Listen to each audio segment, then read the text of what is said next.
श्री रामकृष्ण भक्त मालिका स्वामी योगानंद जय ठाकुर जय मां।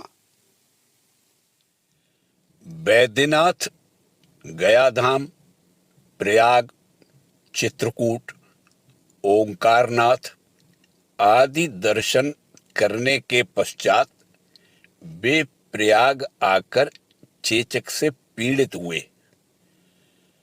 संवाद पाकर स्वामी जी तथा कुछ अन्य गुरु भाई उनके पास दौड़ आए। सौभाग्यवश बीमारी बढ़ी नहीं। उन्हें छोटी माता निकली थी और वे थोड़े ही दिनों में स्वस्थ हो गए। आरोग्य लाभ के पश्चात भी कुछ दिनों तक योगीन महाराज प्रयाग में ही रहे। 1890 ईस्वी के प्रारंभ में वे कलकत्ता लौट आए और भिन्न भिन्न स्थानों पर विभिन्न प्रकार से माता जी की सेवा में आत्मनियोग किया। जहां तक हमें पता है, योगानंद जी जयराम बाटी और कामार पुकुर में अधिक समय रहते हुए मां की सेवा नहीं कर पाए। फिर भी मां के कलकत्ता तथा बेलूड़ आदि स्थानों में निवास करते समय अथवा तीर्थ यात्रा के समय वे छाया के समान उनके पीछे पीछे रहते हुए उनकी सेवा में नियुक्त रहते थे। अब माता जी के विविध स्थानों में निवास आदि के बारे में यथासंभव एक काल क्रमानुसार विवरण दिया जा रहा है। इससे योगानंद महाराज के अज्ञात जीवन पर पर्याप्त प्रकाश पड़ेगा।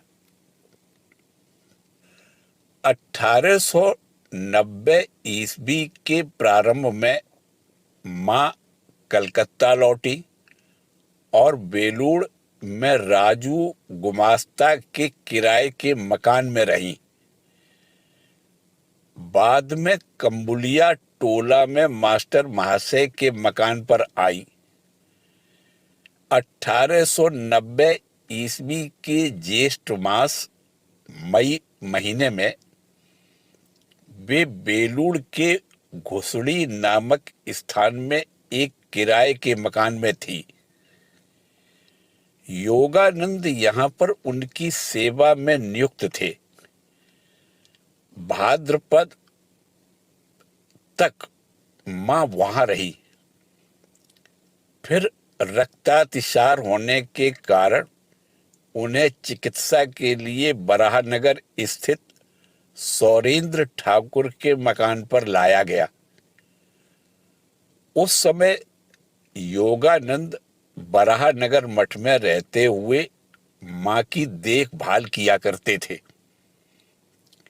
इसके पश्चात मां बलराम मंदिर में आई और दुर्गा पूजा के बाद कामार पुकुर होती हुई जयराम बाटी गई।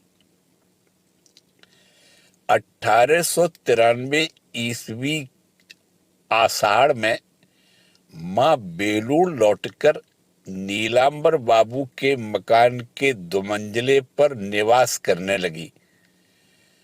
साथ में गोलाप मां और योगीन मां रहती थी और बाहर नीचे की बैठक में रहते हुए स्वामी योगानंद और त्रिगुणातीतानंद उनकी सेवा में नियुक्त रहा करते थे। उस वर्ष के अंतिम भाग माघ या फाल्गुन में मां वायु परिवर्तन के लिए कैलवार गई तो योगानंद भी साथ गए। 2 महीने बाद कैलवार से लौटकर मां 1894 ईस्वी की दुर्गा पूजा के पूर्व तक बेलूड़ में रही। पूजा के समय वे आठपुर गई और वहां पूजा के कुछ दिन बिताने के बाद जयराम बाटी चली गई। इसी वर्ष फाल्गुन या चैत्र में मां अपनी जननी आदि तथा योगानंद जी के साथ तीर्थ दर्शन को गई और वृंदावन में प्रायः 2 महीने रही। तदुपरांत कलकत्ता लौटकर वहां कुछ दिन बिताने के बाद मां गांव को गई। 1896 अप्रैल में कलकत्ता लौटकर उन्होंने बाग बाजार के गोदाम वाले भवन में 5-6 महीने निवास किया। उसी मकान में सेवक योगानंद भी रहे। 1898 ईस्वी के चैत्र या बैसाख में मां बोसपाड़ा लेन पर के किराए के मकान में आई। उस समय योगानंद भी उनके साथ आए। मातृभक्त योगानंद को यदि थोड़े से भी पैसे प्राप्त होते तो वे उन्हें संभाल कर रख लेते ताकि मां तीर्थ दर्शन आदि जाने पर अपनी इच्छा अनुसार खर्च कर सकें। इस प्रकार 2-4 आने जमा करते हुए उन्होंने मां के लिए 600 रुपए एकत्रित कर लिए। जगत धात्री पूजा के समय बर्तनों की सफाई में सहायतार्थ मां प्रतिवर्ष जयराम बाटी जाया करती थी। यह देखकर योगानंद महाराज ने पूजा के लिए काठ के बड़े बर्तन, सिंहासन आदि बनवा दिए और मां से कहा, अब तुम्हें बर्तन मांजने के लिए नहीं जाना होगा। पूजा का खर्च चलाने के लिए उन्होंने 300 रुपए एकत्र कर 3 बीघा जमीन भी खरीद दी थी। योगीन महाराज जो जी जान से मां की सेवा किया करते थे, वह केवल मां को दीक्षा गुरु मानने के कारण ही नहीं था। दीक्षा के पूर्व भी यह सेवा विविध रूपों में अभिव्यक्त हुआ करती थी। ठाकुर के जीवन काल में भी मां गृहस्थी के कई विषयों में योगीन पर निर्भर थी। ठाकुर के श्यामपुकुर निवास के प्रारंभ में योगीन दक्षिणेश्वर में मां की देखभाल किया करते थे। काशीपुर में रहते समय ठाकुर के लिए क्या व्यवस्था करनी होगी, यह मां योगीन के माध्यम से सबको बतलाया करती थी।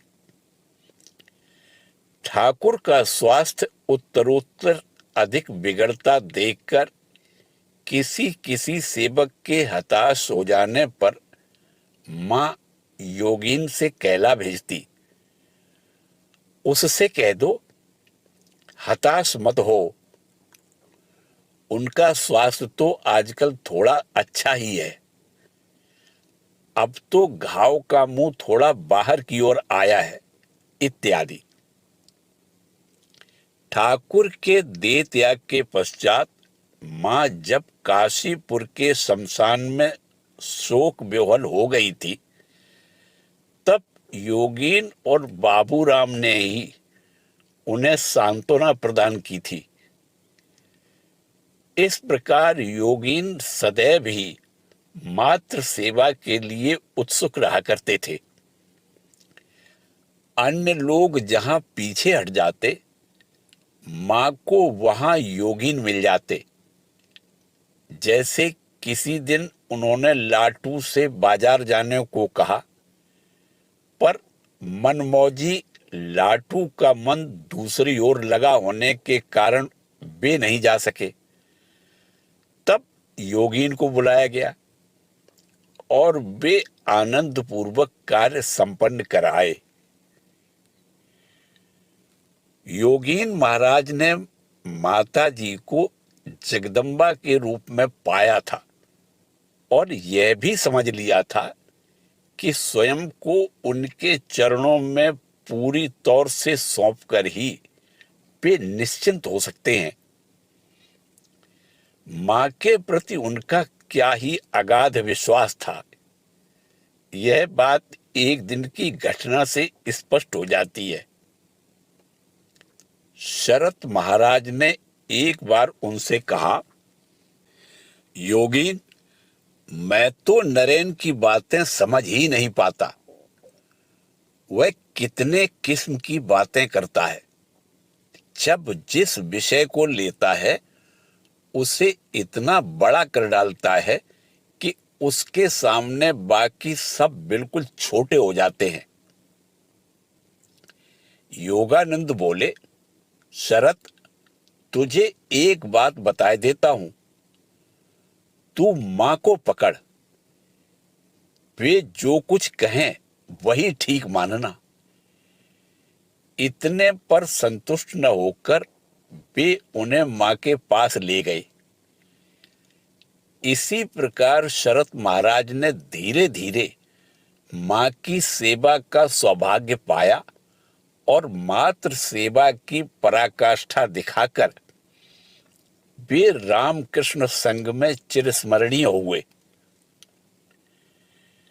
मां की सेवा के फलस्वरूप पावन चरित योगानंद जी के मन में ऐसा दृढ़ आत्मविश्वास जन्मा कि एक बार तो उन्होंने स्वामी विवेकानंद की चेतावनी भी अनसुनी करते हुए मां की कृपा से निर्भीक हो एक असाधारण पथ पर चलने का साहस किया था।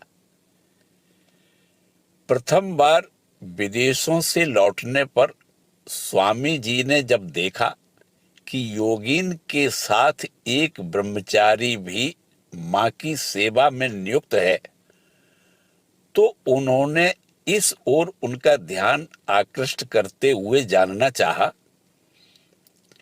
मां के पास तरह तरह के लोगों का आना जाना है, वहां रहते हुए यदि ब्रह्मचारी का मन अधोगामी हो तो इसके लिए कौन उत्तरदायी होगा। योगानंद ने स्वाभिमान पूर्वक अपने सीने पर हाथ रखकर उत्तर दिया, मैं। सेवक योगानंद के इस मैं के पीछे किसकी अदृश्य शक्ति प्रेरक थी, यह कहने की बात नहीं। योगीन की जैसी माता जी के प्रति भक्ति थी, माता जी का भी संतान के प्रति वैसा ही वात्सल्य था। उनके बारे में माता जी ने कहा था, योगीन कृष्ण सखा गांडीवधारी अर्जुन है, धर्म राज्य के स्थापनार्थ भगवान की नरलीला में सहायक होकर आया है। अपने प्रेम पात्र योगीन की स्मृति भी मां के लिए एक स्नेह की वस्तु थी।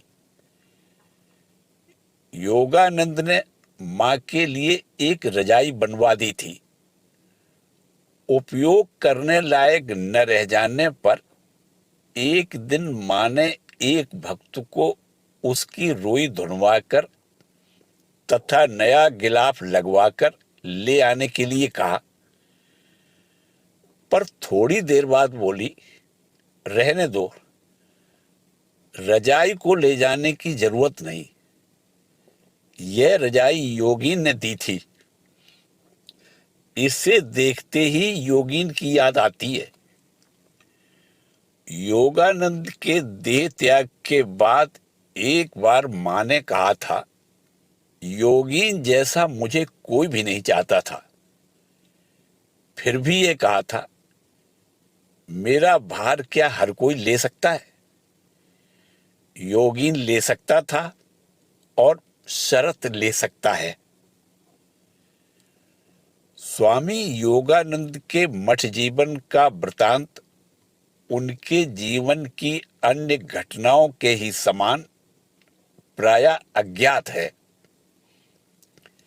अतः काल क्रम के अनुसार उन घटनाओं को संबद्ध करने का व्यर्थ प्रयास न कर हम उनके आधार पर उनके व्यक्तित्व के विशेष पक्षों को प्रस्फुटित करने का प्रयास करेंगे। योगीन महाराज लंबे और दुबले शरीर के थे। उनके नेत्रों के बारे में स्वामी विवेकानंद कहते थे, मानो जगन्नाथ की आंखें। दक्षिणेश्वर और काशीपुर में वे इतना अधिक ध्यान करते थे कि उनके नेत्र लाल रहा करते थे। इसीलिए ठाकुर कहते थे, अर्जुन के नेत्रों के समान नेत्र। मठ जीवन में उनके ये अर्जुन नेत्र सभी का ध्यान आकर्षित करते थे। एक प्रत्यक्ष दृष्टा की लेखनी ने उनका उस समय का चित्र इस प्रकार अंकित किया है। एक दिन उन्होंने इन लंबे कृशकाय तथा अपूर्व नेत्रों वाले सन्यासी को बराहनगर मठ की ओर जाते देखा।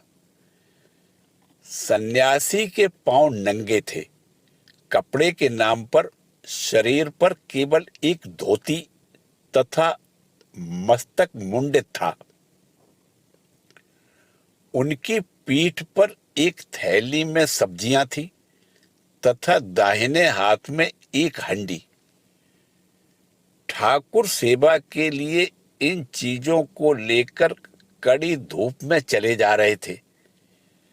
फिर भी प्रसन्न प्रशांत बदन। कौन कहेगा कि ये सावर्ण चौधरी वंश के हैं। दूसरा चित्र बलराम मंदिर का है। मठ आलम बाजार को स्थानांतरित हो चुका था, पर मठ जीवन का कष्ट, धनाभाव तथा अनिश्चितता तब भी दूर नहीं हुई थी। ऐसी निराशा के दिनों में भी स्वामी योगानंद के कंठ से एक बड़ी आशापूर्ण वाणी निकली थी। उस दिन बलराम मंदिर के बरामदे में टहलते हुए उन्होंने अपने साथी से कहा था, ईसा मसीह के समय कुछ त्यागियों ने निकलकर जगत में उथल पुथल मचा दी थी। इस युग में पुनः एक बार कुछ त्यागी निकलकर जगत में उथल पुथल मचा देंगे। ठाकुर की वाणी में कितना विश्वास होने पर उस सुदूर अतीत के घोर अंधकार में भी आशा का एक आलोक प्रकट हो सकता है। आप लोग क्या एक बार इस पर विचार करेंगे? स्वामी शिवानंद के मतानुसार योगीन महाराज अच्छे विनोद प्रिय थे। आलम बाजार निवास काल में एक दिन भिक्षा से लौटकर उन्होंने नाट्यपूर्ण हाव भाव के साथ अपना अनुभव सुनाकर मठवासियों को आमोदित किया था। उन्होंने कहा था, उस औरत के भला है ही क्या, एक घास फूस की झोपड़ी, 2 फटी गुदड़ियां और एक तांबे का लोटा। हाँ रे, कहती थी कि मैं उसके घर चोरी करने गया हूं। कहना न होगा कि सन्यासी योगानंद उन दिनों मान अपमान से परे सहज आनंद के सागर में उतर रहे थे। निर्जनता उन्हें विशेष पसंद थी। कुछ गीता, उपनिषद आदि के अतिरिक्त उन्होंने अधिक शास्त्र नहीं पढ़े थे, परंतु स्वेच्छा पूर्वक तपस्या उन्होंने खूब की थी। 1891 ईस्वी में उन्होंने स्वामी निरंजनानंद के साथ प्रयाग में तपस्या की थी। तत्पश्चात फरवरी में वे काशी गए और सीताराम के छत्र के सम्मुख रहते हुए गहन साधन भजन एवं तप में डूब गए। उन दिनों बारंबार भिक्षा मांगने में समय न गंवा वे एक ही बार में प्राप्त रोटियां रख दिया करते थे और उसी में से थोड़ा थोड़ा पानी में भिगोकर 3 दिन तक लिया करते थे। संभवतः इस प्रकार की कठोरता के फलस्वरूप ही बाद में उन्हें भीषण उदर रोग हो गया और वही उनके देह त्याग का कारण बना। जो भी हो, काशी के लोग शांत प्रकृति योगानंद पर श्रद्धा रखते थे। इसीलिए काशी में उस वर्ष सांप्रदायिक दंगा होने पर भी वे स्वाभाविक रूप से सब ओर भ्रमण कर सके। उन्हें किसी ने स्पर्श तक नहीं किया।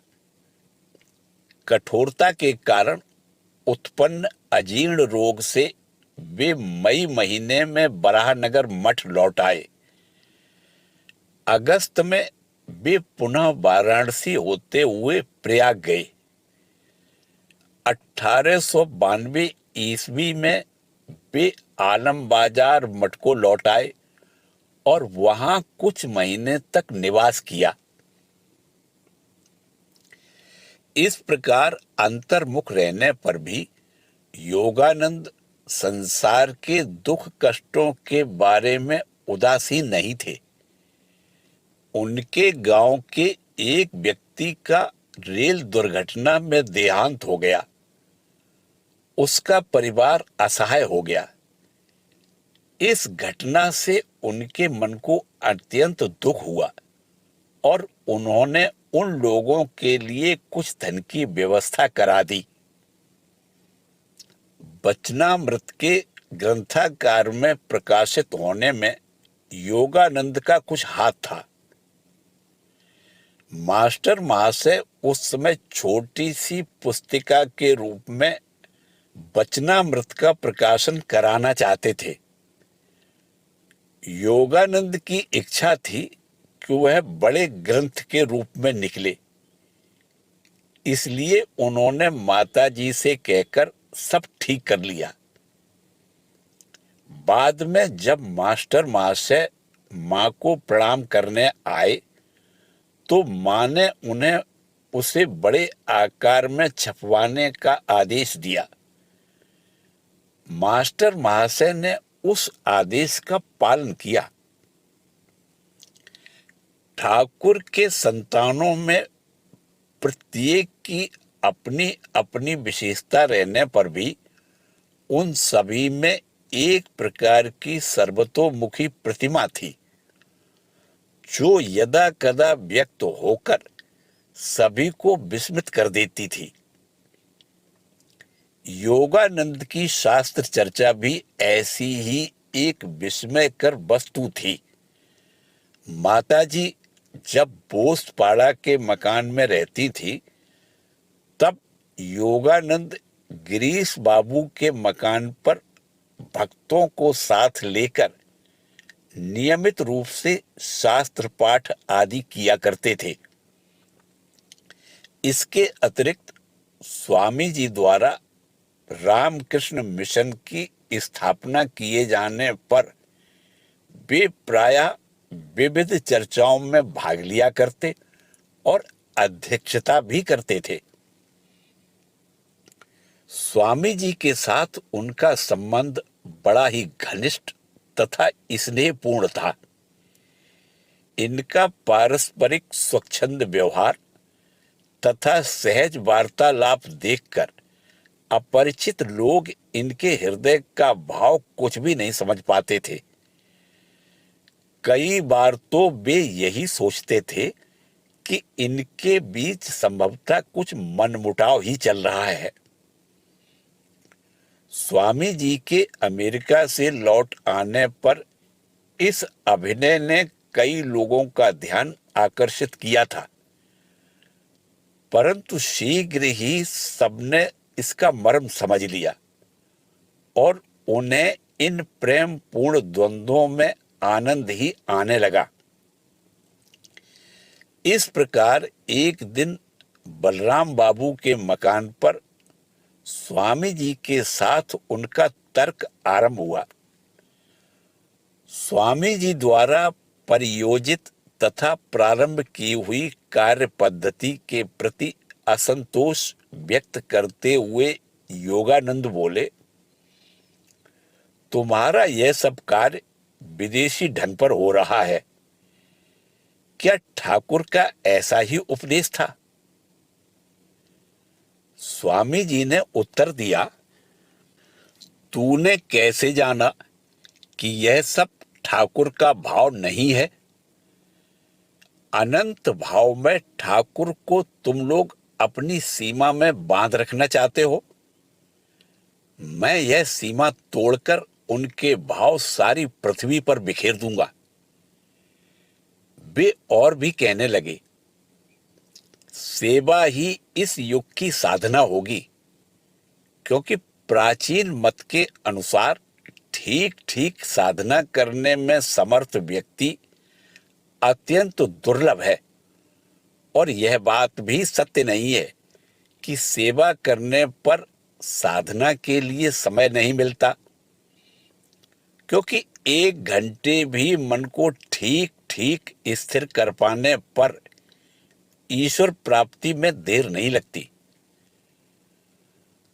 उस दिन का यह विवाद अधिक देर तक नहीं चला, क्योंकि स्वामी जी को कार्यवश बाहर जाना पड़ा।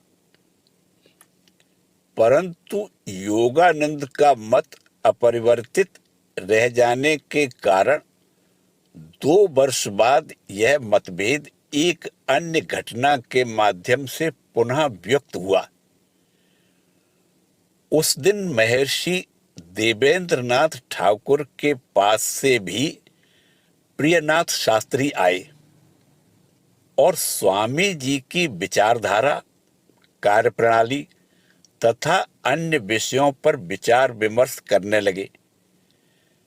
वार्तालाप के अंत में शास्त्री जी ने कहा, हम सभी विषयों में आपके साथ सहमत हैं, केवल आपके इस अवतारवाद में हम लोग आपका समर्थन नहीं कर सकते। स्वामी जी ने कहा, मैं तो अवतार कहकर ठाकुर का प्रचार नहीं करता। उसी समय देखा गया कि योगानंद के नेत्र आरक्त हो उठे। नरेन यह क्या कहता है? शास्त्री जी के जाते ही उन्होंने इस विषय पर घोर आपत्ति प्रकट की और गुरु भाइयों में से किसी किसी ने उनका समर्थन भी किया। उनका कहना था कि ठाकुर के कारण ही स्वामी जी बड़े हुए हैं, अतः उनके अवतारत्व के बारे में संदेह व्यक्त करना अकृतज्ञता का द्योतक है। इस पर स्वामी जी हंसते हुए बोले, मैं यदि प्रचार न करता तो तुम्हारे ठाकुर को कौन पहचानता? योगानंद भी दबने वाले नहीं थे। कहा, वे न होते तो तुम बहुत हुआ तो WC बनर्जी जैसे कोई बड़े बैरिस्टर हो जाते। धीरे धीरे चर्चा अधिकाधिक गंभीर होती गई। परिणामतः स्वामी जी का हृदय आवेग से इतना पूर्ण हो गया कि वे आंसू नहीं रोक सके एवं दूसरे कमरे में जाकर ध्यान मग्न हो गए। कहना न होगा कि उस चर्चा का वही अंत हो गया। उस समय से गुरु भ्रातागण सदा सावधान रहा करते थे कि कहीं भाव का उच्छ्वास स्वामी जी के दुर्बल शरीर पर दुष्प्रभाव न डाले। योगानंद भी इस बारे में सावधान थे। अतः उस घटना की अचानक ऐसी अप्रत्याशित परिणति देखकर वे भी बड़े दुखी हुए और उन्होंने अपना यह दुख दूसरों के सम्मुख व्यक्त भी किया। इस प्रकार कभी कभी वार्तालाप के प्रसंग में मतभेद व्यक्त होने पर भी गुरु भाइयों के बीच प्रीति की ऐसी मिलन भूमि थी जहां सारी समस्याओं का समाधान स्वतः ही हो जाया करता था। अतः इस घटना के बाद एक दिन जब स्वामी जी ने योगीन महाराज से कहा, देख योगीन, तुम लोग क्या मुझे कार्य नहीं करने दोगे? तुम लोग अवतार क्या कहते हो? अवतार तो छोटी बात है, ठाकुर तो वेद मूर्ति हैं। मैं उन्हीं के आदेश से कार्य क्षेत्र में उतरा हूं। तो योगानंद अविलंब बोल उठे, हम लोग तो सदैव से ही तुम्हारी बात मानते आए हैं, तो भी न जाने बीच बीच में कैसा संशय आ जाता है। ठाकुर को अन्य रूप में देखा है ना? इतने पर से ही दोनों के मनोगत भाव तथा पारस्परिक प्रेम का यथार्थ परिचय नहीं हुआ। स्वामी योगानंद सचमुच ही स्वामी विवेकानंद द्वारा प्रचारित सेवा धर्म के विरोधी नहीं थे। यदि विरोधी होते तो वे रामकृष्ण मिशन की स्थापना होने पर उसके प्रथम उपाध्यक्ष क्यों बनते तथा मिशन के बहुत से अधिवेशनों का सभापतित्व करते हुए स्वामी जी द्वारा प्रवर्तित कार्य में सहायक क्यों होते? साथ ही स्वामी जी के ठाकुर के प्रति प्रगाढ़ भक्ति विश्वास के बारे में भी वास्तव में उनके मन में कोई संदेह नहीं था। इसीलिए उपरोक्त पहले दिन के विवाद के बाद ही वहां उपस्थित एक व्यक्ति ने कहा था, आहा, नरेन के विश्वास की बात सुनी? कहता है ठाकुर के कृपा कटाक्ष से लाखों विवेकानंद तैयार हो सकते हैं। कैसी गुरु भक्ति है! उस भक्ति का 100वां भाग भी यदि हम लोगों में होता तो धन्य हो जाते। उन्होंने और भी कहा था, नरेन नर ऋषि का अवतार है। नरेन में ऋषियों का वेद ज्ञान, शंकर का त्याग, बुद्ध का हृदय और सुखदेव का माया राहित एवं ब्रह्म ज्ञान की पूर्ण अभिव्यक्ति एक ही साथ विद्यमान है। स्वामी जी जानते थे कि ये सारी घटनाएं बहुत ही ऊपर ऊपर की हैं।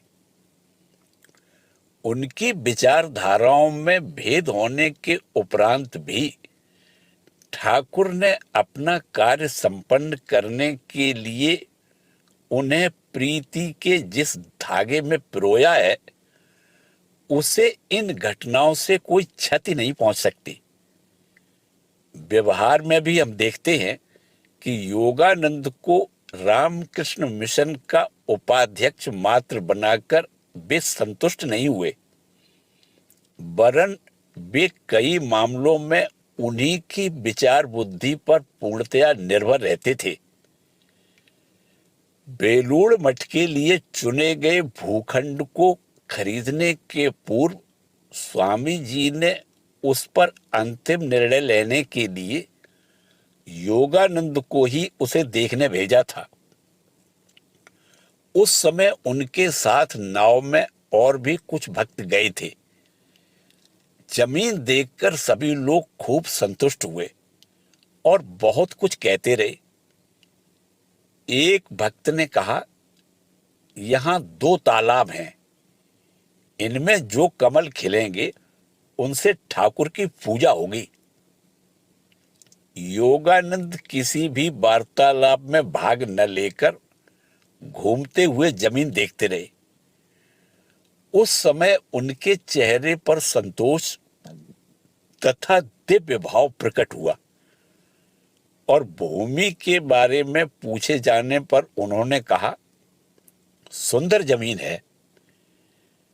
मठ लौटकर उन्होंने स्वामी जी को बताया, जमीन विस्तृत और सुंदर है, तुम एक बार देखाओ।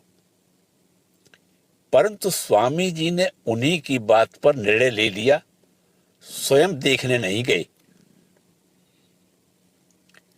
1897 ईस्वी में स्वामी जी के अमेरिका से लौटने पर योगानंद ने ही अग्रणी होकर उनके स्वागत की व्यवस्था की थी। इसके पूर्व भी स्वामी जी के अमेरिका प्रवास काल में कलकत्ते के नागरिकों ने टाउन हॉल में जब उनकी सफलता के लिए अभिनंदन समारोह किया था, तब उन्होंने ही स्वामी अभेदानंद को साथ लेकर सारा आयोजन किया था। इनकी पारस्परिक प्रीति के और भी उदाहरण उपलब्ध हैं। योगानंद का स्वास्थ्य अच्छा नहीं था, अतः अमेरिका से स्वामी जी बहुधा उनका समाचार पूछा करते थे और उनके बीमार रहने पर दुख एवं चिंता प्रकट किया करते थे। भारत लौटने के बाद 1897 ईस्वी मई में जब स्वामी जी अल्मोड़ा गए तो योगानंद को साथ ले गए और 20 मई को स्वामी ब्रह्मानंद को लिख भेजा, योगेन कुशल से है। परंतु योगानंद को अल्मोड़ा सहन नहीं हुआ और वे वहां 2 ही महीने रहकर 9 जुलाई को निकल पड़े। स्वामी जी ने दुख प्रकट करते हुए लिखा, योगेन भाई के लिए मैंने बहुत प्रयास किया, परंतु थोड़ा आराम होते ही वह देश को लौट गया। कलकत्ता लौटकर वे शीघ्र ही पुनः बीमार पड़ गए। कष्ट क्रमशः बढ़ता जा रहा था। समाचार पाकर स्वामी जी ने पत्र में निर्देश दिया, योगेन की चिकित्सा में कोई ढिलाई न हो, मूल तोड़कर भी पैसे खर्च करना। योगानंद ने अपने जीवन के अंतिम कुछ वर्ष भग्न स्वास्थ्य लेकर ही बिताए थे। पेट का रोग होने के कारण झोल भात लेते थे। शारीरिक परिश्रम करने की क्षमता उनमें बिल्कुल नहीं रही, पर इसके बावजूद ठाकुर के कार्य में उनका अदम्य उत्साह और उद्यम देखते ही बनता था। 1895 ईस्वी में उन्हीं की प्रेरणा, उद्यम एवं उद्योग से दक्षिणेश्वर में बड़ी धूमधाम के साथ ठाकुर का जन्मोत्सव मनाया गया।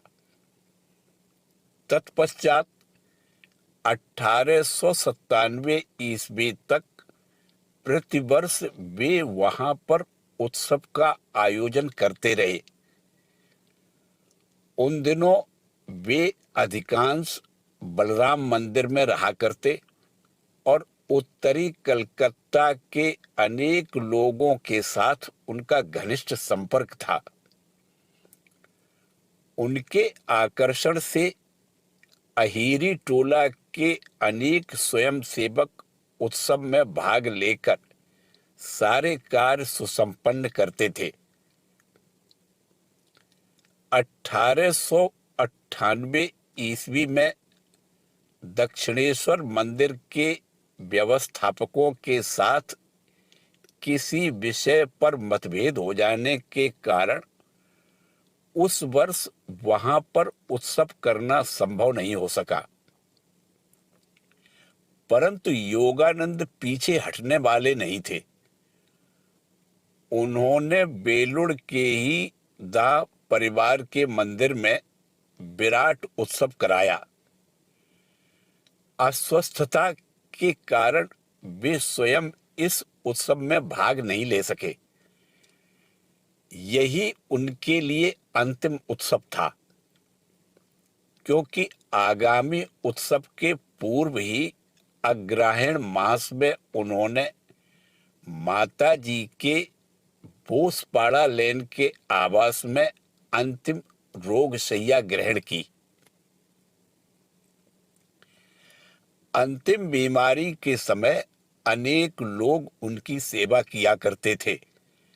जब उनके दांतों से रक्त निकलकर मुंह भर जाता तो उसे थूकने के लिए मुंह के पास एक पात्र पकड़ना पड़ता था। मुंह बंद रहने के कारण उस समय वे बोल नहीं पाते थे, इशारा मात्र करते थे। कभी कभी इशारा समझ न पाने के कारण सेवक पात्र नहीं लाता था। इस पर रोगी का नाराज होना स्वाभाविक है। एक दिन एक युवक भक्त सेवा करते समय उनका संकेत समझ नहीं पाया। योगीन महाराज ने उसे कुछ डांटा, पर दूसरे ही क्षण वे सब कुछ भूलकर युवक से बोले, मुझे माफ करो। नाराज तो सभी हुआ करते हैं, पर केवल महापुरुष ही इस प्रकार क्रोध का अतिक्रमण कर देवत्व प्रकट कर सकते हैं। अंतिम बीमारी के समय महाराज के माता पिता उनकी शैया के निकट आए, पर देखा कि वे समस्त मायक बंधनों से अतीत हैं। उन्होंने उन लोगों से कहा, मैं आशीर्वाद देता हूं कि आप लोगों को भक्ति लाभ हो। भगवत लीन चित्त योगानंद को उस समय जागतिक संबंधों के आधार पर औपचारिकता प्रदर्शित करने का अवसर नहीं था। योगीन महाराज का स्वास्थ्य क्रमशः बिगड़ता देखकर स्वामी जी के मन में जो तीव्र व्यथा हुई, उसका वर्णन कर पाना संभव नहीं। स्वामी जी ने कहा, योगीन तू बच जा, मैं मर जाऊं। परंतु दैव की गति अवर्णनीय है। वह किसी के दुख सुख या इच्छा अनिच्छा पर ध्यान दिए बिना अपने ही ढंग से अपना कार्य किए जाता है। योगानंद के स्वास्थ्य में सुधार का कोई लक्षण दृष्टिगोचर नहीं हुआ। उस वर्ष ठाकुर के उत्सव में योगदान करना योगानंद के लिए संभव नहीं हुआ। तब तक बेलूड़ मठ की स्थापना हो चुकी थी, पर वहां निवास करना भी उनके लिए संभव नहीं हुआ। एक दिन स्वामी जी उन्हें नाव में बेलूड़ मठ लाए और केवल दिखाकर ले गए। बीमारी के बहुत बढ़ जाने पर एक दिन माताजी स्वामी योगानंद की पत्नी को उनके पास ले आई। योगानंद ने इस पर बड़ी आपत्ति की और कहा कि मृत्यु के अंतिम क्षण स्त्री की सेवा क्यों ली जाए। माता जी ने पत्नी को पास लाकर योगानंद से कहा, तुम इससे दो एक बातें कहो, थोड़ा उपदेश दो। वैराग्य मूर्ति योगानंद ने उत्तर दिया, आप ही वह सब समझ लीजिए, मुझसे नहीं होगा। दीर्घ 12 वर्षों तक मात्र सेवा के बाद 28 मार्च 1899 ईस्वी को अंतिम दिन आ पहुंचा। उस दिन स्वामी शिवानंद ने उनसे पूछा, योगीन, ठाकुर का स्मरण है ना? उन्होंने उत्तर दिया, खूब स्मरण है, और भी अधिक, और भी अधिक। अपराह्न में 3:10 पर रामकृष्ण संघ का एक उदीयमान उज्ज्वल नक्षत्र अस्त हो गया। इस पर स्वामी जी ने कहा था, बल्ली गिर पड़ी, अब धीरे धीरे पूरा ढांचा भी गिर पड़ेगा। माता जी ने मर्माहत होकर कहा था, मकान की एक ईंट खिसकी, अब सब ढह जाएगा। इसी के साथ स्वामी योगानंद जी का जीवन वृतांत समाप्त हुआ। जय ठाकुर, जय मां।